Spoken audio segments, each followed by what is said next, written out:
we're talking a lot about community, and maybe people are like, I don't know how to find community, and I don't have community that is in alignment with my values. Maybe I don't even know my values, but we'll save that one for either another time or later on in this segment. But I was just thinking about like how I built community, and it all started with an intention and a prayer, of recognizing that I want people around. So I moved from Birmingham, Alabama, to initially New York, and then I found my husband.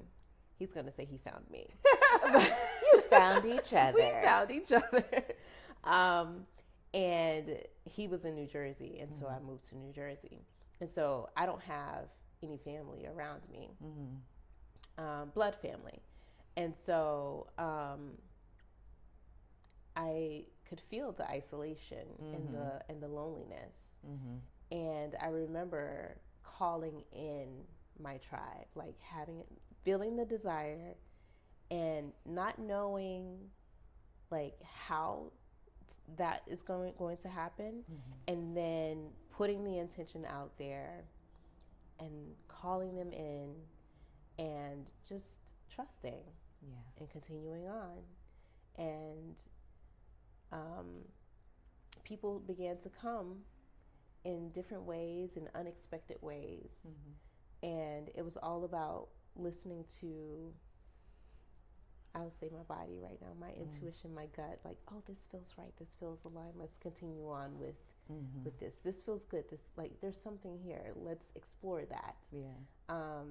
And so I feel like it's, and then there are times where you can be intentional about putting yourself in places to find people too. Like, you can't like be in isolation, like, okay, I'm gonna call in my people, where you at? I'm gonna stay on my couch.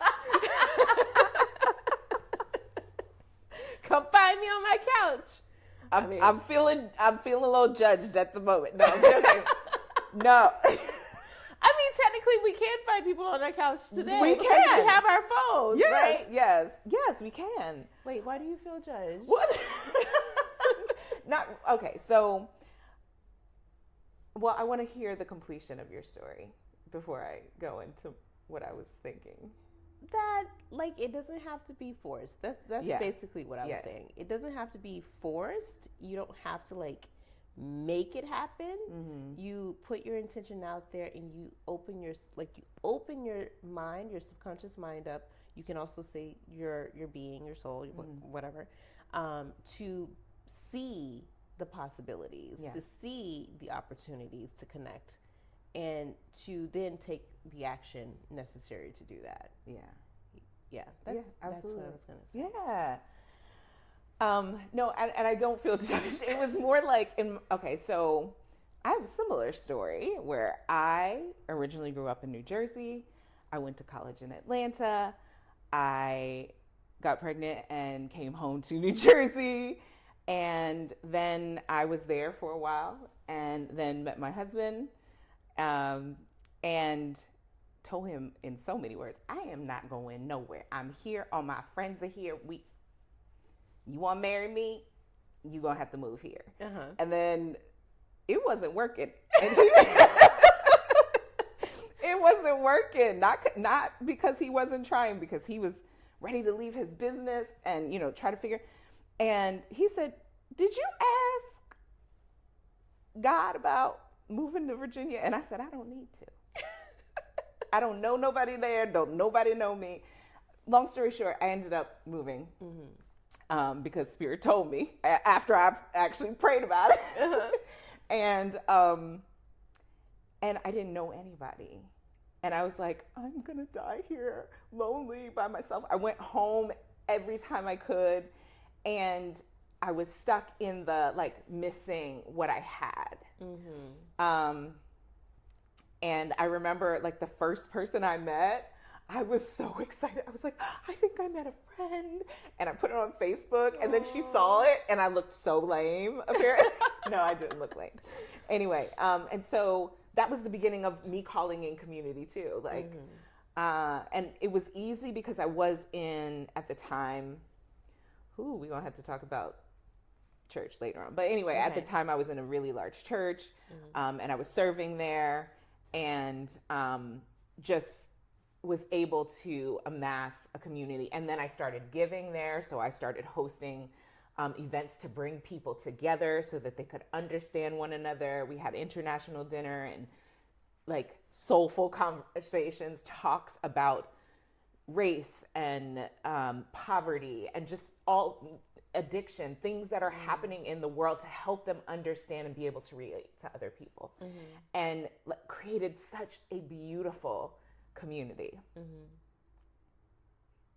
I'm sorry. And then I had to leave it because it wasn't working.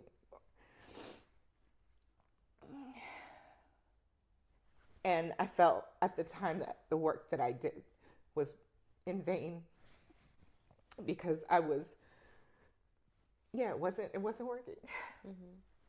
And I had to leave, and it felt scary.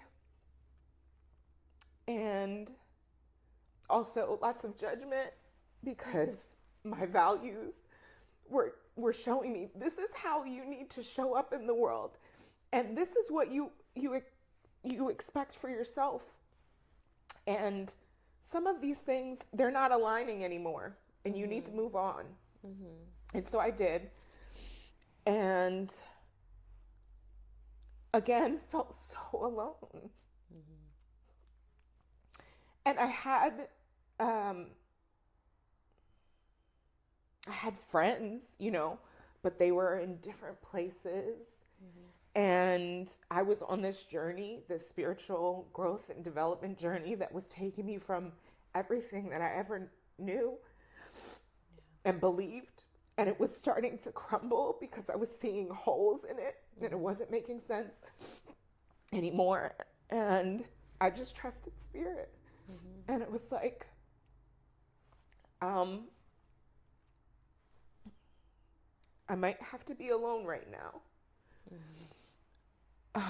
But I have you. I have spirit, right? So I'm going to focus on giving to myself. And then an old friend from college resurfaced and we connected, and I ended up in a community that was so supportive and right where I was in my spiritual growth. And so to your point, sometimes it's hard when we feel like we're alone. And we really want to connect with people who understand us, who support us, who will love us. And we may not see them right away. But when we open ourselves up to give to ourselves, they will come. They will come. And when we're confident in ourselves, when we're no longer looking for someone to understand us, validate us, we attract from that place. And then we find, my hands are wet, but we find beautiful relationships that are supportive and loving. And people begin to resurface from college. And then I started meeting people online who, I met you online. Yes, you did. Who were in a similar journey and created something new. Now, they're not right down the street. Like, we can't always be together like this. And that's why moments like this are so special. And I hate that I'm the one that's always crying. Y'all, she is Stone Queen. Okay? Oh my gosh. I am. No, I know. I'm joking with you. I'm joking with you because I see the tears in your eyes right now. They're there. Okay. They are. But I'm dramatic too. Like, this is cry real. More than I do. Yeah. Yeah. Okay, don't affirm it. No, I'm just. But I'm always here to hold Yes, you. you are. But yeah, like when we are sincere in our approach to community, and desire, desire that we're trying to create, and sometimes people move in and they move out. Like the person who came from college, who was there for a very long time, like she's not really present all the time, but I still feel her, I still love her, I still know her. She, every now and then I might hear from her, or she might hear from me. We support one another, right? Community doesn't always have to be something that is physically in your backyard. Like, I'd love if we had backyards that were like facing one another. Yes, that would be awesome. I'd come over and watch you clean.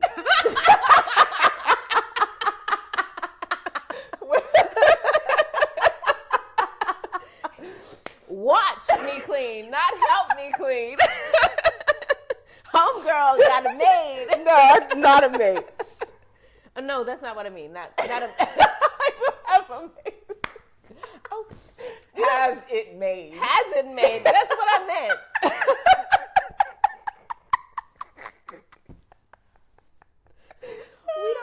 we don't call people maids. No, anymore. we don't call people maids. But yeah, so it doesn't always look the same way in every stage of our life. And when we can just be present and excited for what is, we have more to give. We have more to give. So that was my little breakdown. Thank you for sharing. Come here. I love you. Thanks for sharing. That was beautiful. And I couldn't help but to witness the transitional period, the void, which in the spiritual community we call the dark night of the soul. And how important that place is, from going from one place, having an internal evolution, and then finding yourself like, what do I do now? The space of the unknown, the space of blackness, and it can be very uncomfortable. It's supposed to be. And so it's a place I'm in now. It feels so uncomfortable. And I'm thinking of like how to navigate that place. One, knowing that it's okay to be there. Two, having a grounding practice. We've been talking a lot about this. Like, how do you ground? I'm thinking about the time, like, what you're doing right now is not working. You need to do something different. Okay, it might have came out a little harsh, but what I was...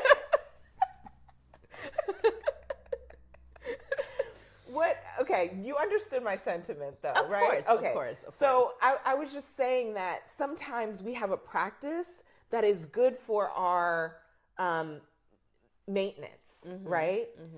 But when we have something new or something that's like really in there, we have to shake it up. We have to like introduce something new on the scene, and something that's intentionally for that challenge, for that resistance, right? I was like, listen, what you do, I got you. I wasn't upset. Oh, good. So yeah, I feel like there's a lot of trust and surrender in that space, in that void space.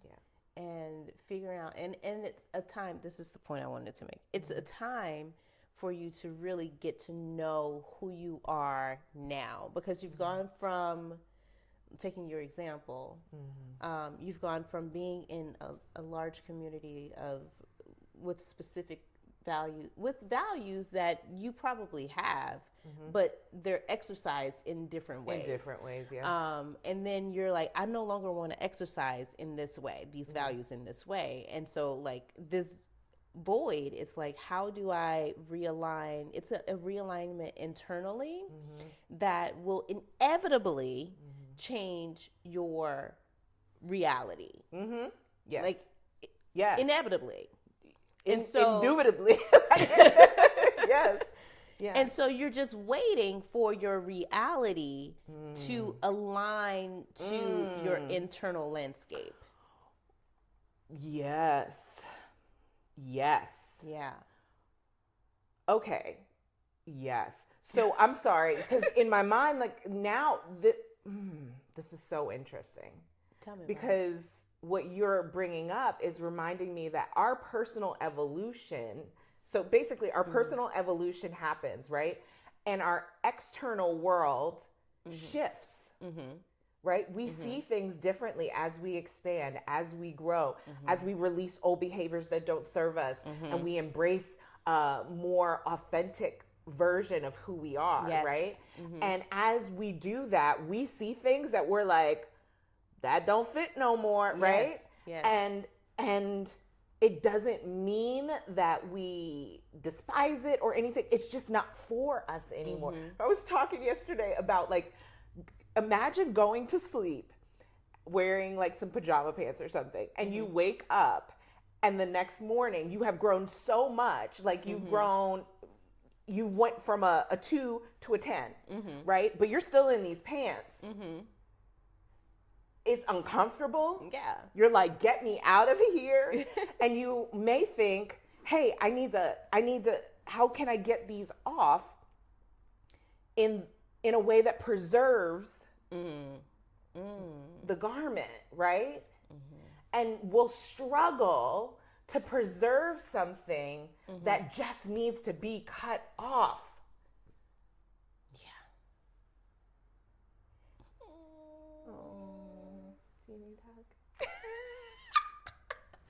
I was just feeling like,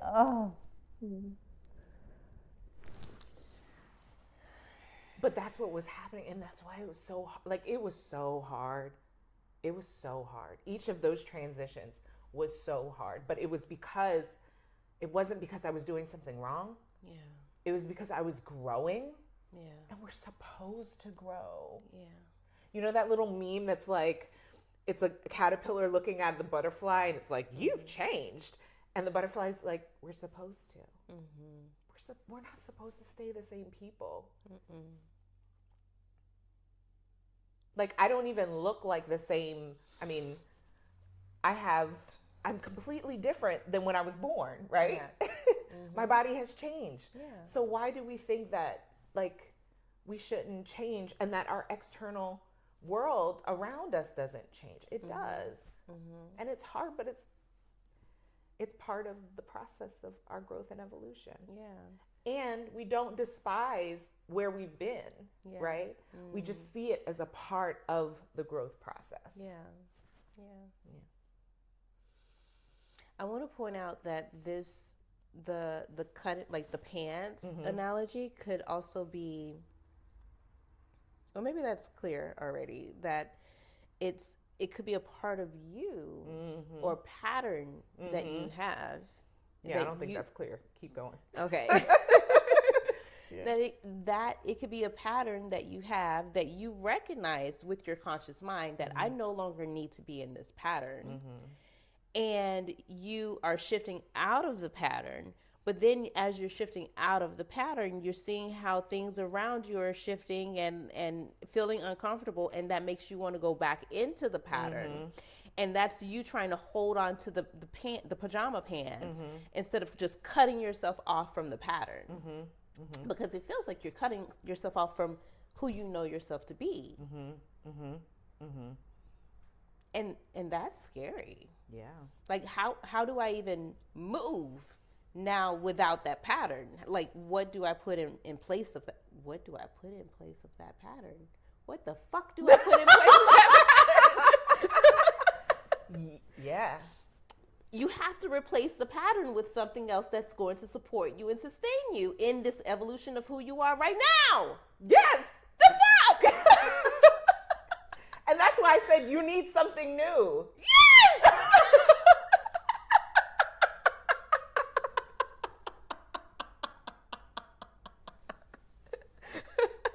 Watching that unfold in your head just now was like, yes, absolutely. Yeah. Mm-hmm. So, okay, I want to get some of your expertise here because you were talking about patterns and interrupting patterns. Mm-hmm.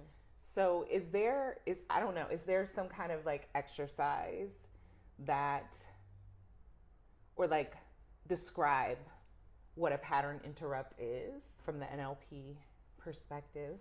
Yeah, like anything you can share around pattern interrupting. Mm-hmm. Well, a pattern, sometimes it depends on the pattern and how the pattern operates within you, right? Mm-hmm. One way is you can have something that you do for yourself. It's like, so a thing that I can do is like, I can ruminate in my head. Mm-hmm. And so a good pattern interrupter might be when I finally catch myself, because when I finally catch myself, it's like, oh, wake up. Yeah. Like it has to be something kind of jolting. That jolts you. Mm-hmm. Yeah. Wake up, Monique. Yeah. But what's really important for me in this moment is talking about the replacement of the pattern too. Right? It's like, wake up, Monique. And then from an NLP perspective, I could have like created an anchor. Sometimes we create anchors on our bodies. Like we can create an anchor literally on our knuckle. I know this sounds crazy. No, it doesn't. But you have anchors everywhere. Like when you come home from, well, you work from home, but let's just imagine when you come home from work and you come into your home feels like it shifts your mood. Yeah. And whatever you have embedded in your nervous system around entering your door, you will feel as soon as you walk in. I have this with my sacred space, with where my altar is, and you observed it. Yeah, I observed it. Yeah. It was very interesting. So I have an altar in my office / sacred space. And because I've sat there so much and I have meditated, I've prayed, I've set intentions, I've burned and released things, I've held ceremonies, and I've just so many things. When I enter the door, my whole system down regulates and my lungs fill up with air. There's a deep breath that happens that I have no control over. It's an anchor. It'd be great to do the anchor or do what the anchor is. I think there's a better way for me to say that after the pattern interrupt to replace. So that could be like a song that I've anchored in some type of feeling or vibration to. But for me, it's easier to create an anchor on my knuckle. So what we do in NLP is that we go back to we think about what we want to feel. So let's say I want to feel empowered. I think about a time in the past where I have felt empowered, and I take myself back to that time, back to that place. What did I see? What did I feel? What did I hear? And like I fill my body up with the emotion of empowerment. And like as I'm peeking at that feeling, I press on my knuckle. And I'm feeling that emotion, holding it for 7 to 15 seconds, and then I let it go. And you touch it again, and you like, it reminds you to feel that way. Yes. And so you can stack different emotions onto that same knuckle, and it just brings you to this remembrance of, oh yeah, I need to do that. When you were sitting here, I was like, why did she do that?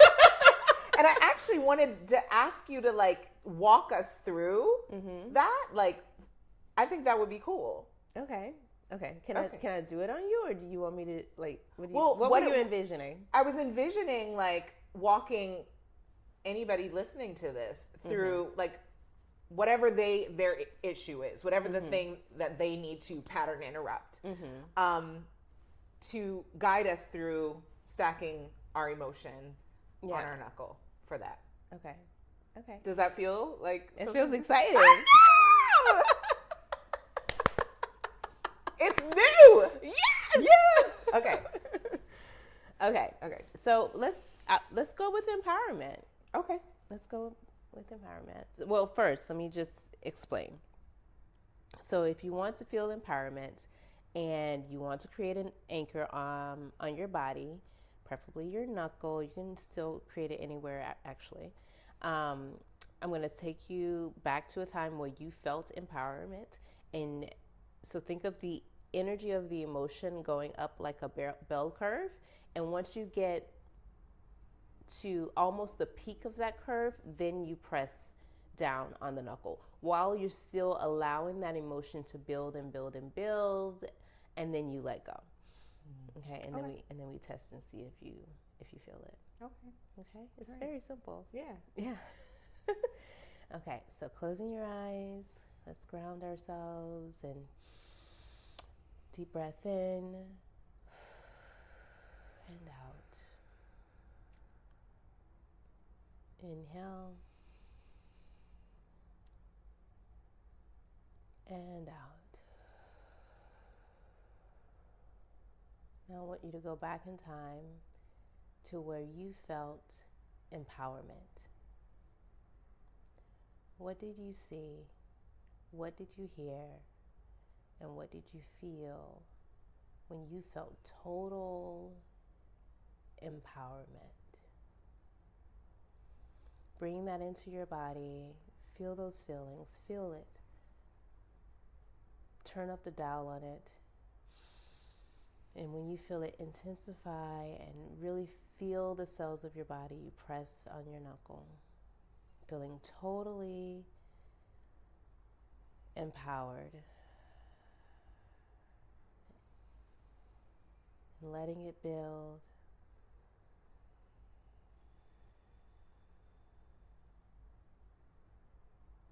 And then release.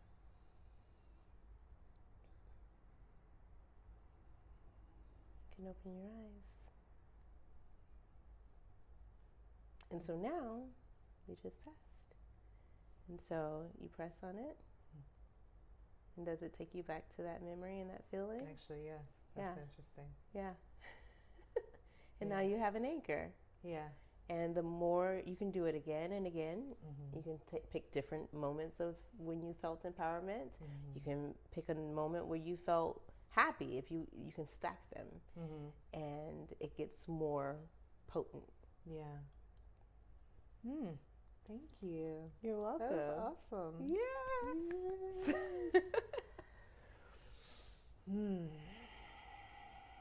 I had a thought prior to that, and I'm trying to remember what it was, but I was in the moment, in the present, and so it escaped. But thank you for taking us through that. Oh, I do remember now. Okay. So, I have quite a few pattern interrupts. And so how I practice this is it is still through replacing, right? I'm a thinker. I'm somebody who constantly ruminates as well. And I share this with my clients too. If we know that we are someone who has automatic negative thoughts, and we all have automatic negative thoughts, but if you are someone that they are particularly pervasive, that one, and I got this from Silva method, which is, we can say cancel. So our brain is a computer, basically, right? And so if I don't want an action to be fulfilled or to be accepted by my brain, I can say cancel. That is me saying, nope. I don't accept that, right? So sometimes, you'll catch yourself and you'll say, that was so stupid. Why did I do that? Nope, cancel.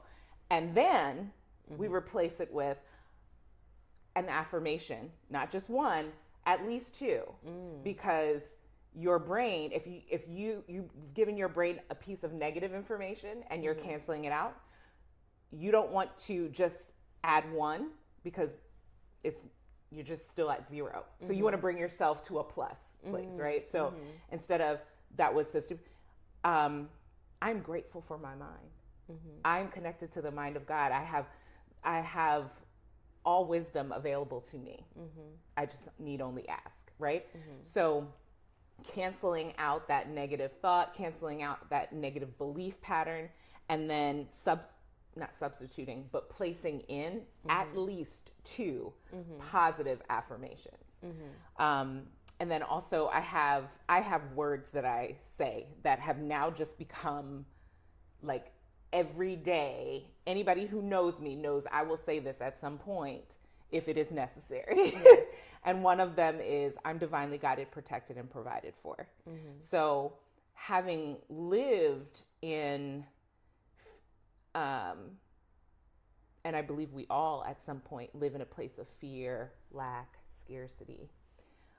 If I know that there is a divine presence that is never absent, and it is always working for me because I am a part of it, then reminding myself when I feel alone, when I feel like I don't know where to go or what to do, or when I feel like I don't have enough, that I'm divinely guided, I'm divinely protected, I'm divinely provided for, is a way for me to interrupt the pattern of scarcity, of lack of limitation. So that's how I love that. Yeah. I particularly like the +2.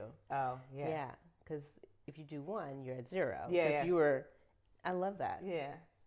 Thank you.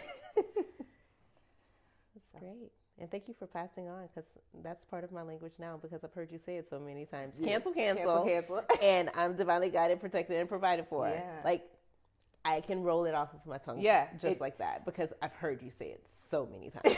Like, you are a practitioner of what you put out there. So thank you. I always appreciate that. Thank you. I appreciate you. Thank you. Man, this was really good. Like, I feel really like yummy. Yeah. Let's pull a card for a closing message. Yeah. Did you want to pull a card? I can. You don't have to. I thought about it. You know what? Wild offering. Okay. What does the viewer... Ooh. Okay. Baby steps. Okay. Yes. Action. Follow your intuition before it makes sense. Wow. Tell me. Hold on. The thing we were watching this morning where he was talking about pretending. Yes. Okay. Talk about it. So we're watching Michael Beckwith this morning, and he was talking about intention and how we can pre-intend to do something, right? And he said pretend. Oftentimes we think about pretending as, faking something. But if we think about pretend as pre-intending to behave a certain way, intending and knowing that this is how I will continue to behave, it was awesome. So it's talking about baby steps, and it said... Follow your intuition before it makes sense. Before it makes sense. So before you actually have that embodied practice, you can pre-intend. Yes. Yes. What else? Because I feel sorry, like I was letting that soak in. And it's so, and it's I don't know if maybe we can take a picture of it and put it up on the screen, but I'm thinking, so action, baby steps, what's coming to mind is this is a journey. Being in transition is a journey. Balancing the scales of giving and receiving is a journey. and to give yourself grace, give yourself time, have an abundance mindset around time, and that you don't have to do it all at the same time, and that you don't have to be perfect at it, and that it's a practice, and to take baby steps, not to despise the small steps, because those get you to the bigger transformation, evolution, and whatever you're reaching for. Even in like, I don't know why this just came up, but like even in shifting your values, maybe like you have certain values that are not helping you or aligned with like where you want to be, and maybe you are looking to shift your values or move a value from like 5 to 1, like that's a thing too. So taking baby steps in doing that, like what does the person who has this value, what would they do today? Like what small step, what small action, even if it's like something that you tell yourself, what would that be today? And then pre-intend to do that again the next day and the next day and the next day. So that's what I'm getting. Can I see? Yeah. It's beautiful. I love that you connected it to, you know, the evolution, the relationships, the giving and receiving. I think that, this came out while you were talking and it just came back. So I was like, oh, okay, I guess I'm supposed to say it. That integration, us, you know, we can have an understanding, we can be under some information, like we just shared stuff with you right now, right? You can have an understanding of that, but then we can move to an understanding, which means that we're bringing it into our inner landscape and learning how to apply it. And that understanding is to take us to integration, right? And so to achieve mastery, right? So that understanding has to be practiced. It is about the baby steps. Babies just don't get up and run, right? Like, well, some may, I don't know. But it's really about a different animal, a different baby, a different type of baby. But it is about the baby steps. And when babies take baby steps, sometimes they fall, and it's okay. It's okay, right? So don't be hard on yourself. Know that you are going through a growth and expansion that is beautiful, that you won't miss. You won't miss it as long as you are focused and you are pre-intending to reach your goals, to transform your life. You will make it. Just keep putting one foot in front of the other. And that's what integration is. It's that practice of not just, ooh, here we go, back to giving and receiving. It's about giving the gift to yourself. And then it's about giving it to others. And it's about giving to the collective, which we are doing right now, my love. And so we're doing this. I feel like this is a beautiful confirmation. Like, yes, you guys are right on. Keep going. Yes. And it takes 300 repetitions of a purposeful practice for muscle memory. But it takes at least 3,000 repetitions of a purposeful practice for embodiment, which means it becomes you. And then you just act from that space, right? And so it's about the practice. It's about the baby steps. I love that. Thank you. Whew. I love that. So grateful for this time. Yeah, this is wonderful. Feels good. And we went on a journey too. Like we're did. talking about giving and receiving, but it came right back.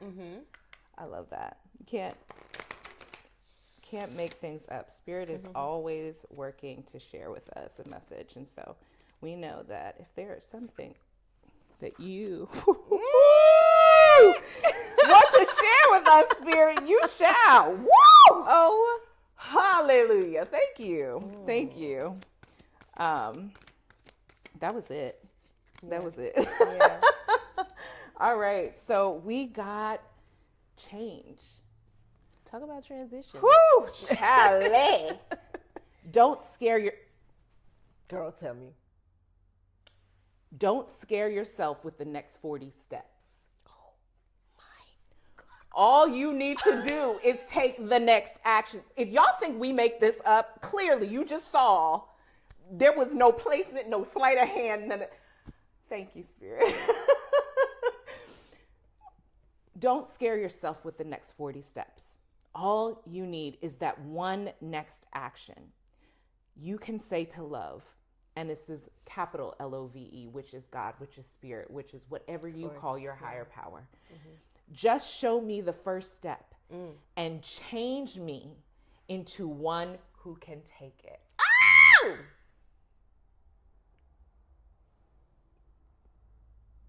Girl. Change me. And I want to say this too, because, you know, I don't believe that there is this higher power that is external from us, right? That, and if that's your belief system, I respect that. But this is my belief, so I want to share this. So when it says ask love to change me, it is the presence that is us. Mm-hmm. Oh gosh, I feel like I'm supposed to read something that I wrote earlier today. Okay, I see you looking. Yeah, in there. So it is us. So we're not asking some external deity to change me. It's us that it's already us. It is in us. It is in and around us. And so it's not something that's outside of our control. Mm-hmm. Like we're saying to ourselves, be changed into one that can take the next step. Mm-hmm. So I just wanted to say that, because sometimes we can get into systems that feel like, oh, God's out here, Spirit's out here, and I need to ask or beseech it for things. And it's like, no, it's already you. It is in you and around you. Yeah. And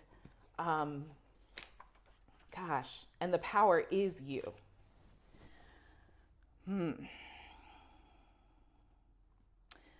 All right.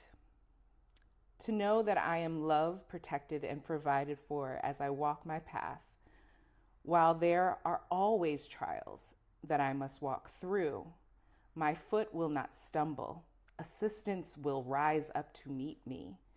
I needn't work or even ask, for I am supported in all things because the power that is in me and around me is incapable of failing itself. My troubles do not exist. They are merely illusions, a belief of separation. I do not need to fear, for my life is one with all that is, and I will prevail. Ashe. Ashe. So thank you, Spirit, for that confirmation. Yes. For that empowerment. Yes. Girl, can we anchor this right now? Let me go ahead. Hold up. Which one did I do?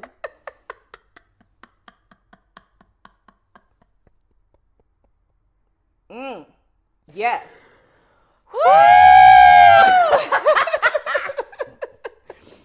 Oh, okay. And then this one, ambition.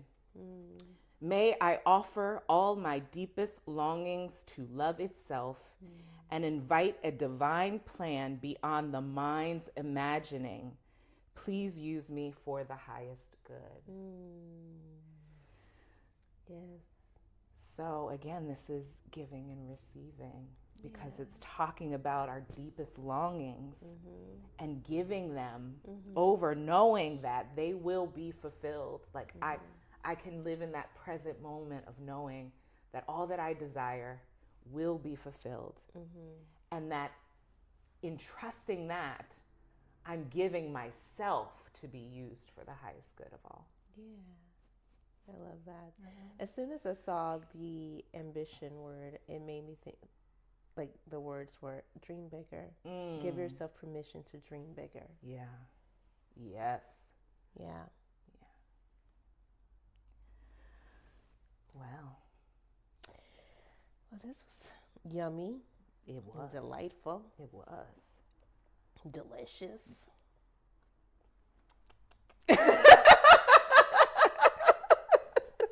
Thank you all for joining us. And you know, go ahead. What were you going to say? Please, go ahead. I was going to say thank you for joining us. Thank you for being here. Thank you for just your presence. And if you have questions about how to go deeper, if you want to be in community with some crazies Our crazy like us, selves. please reach out to us. Our information, our website is on our channel. Comment below. Yes. Join the conversation. And we'll see you next time. We sure will. Peace and blessings. Don't forget to like, subscribe, and become a part of our growing community. Until next time.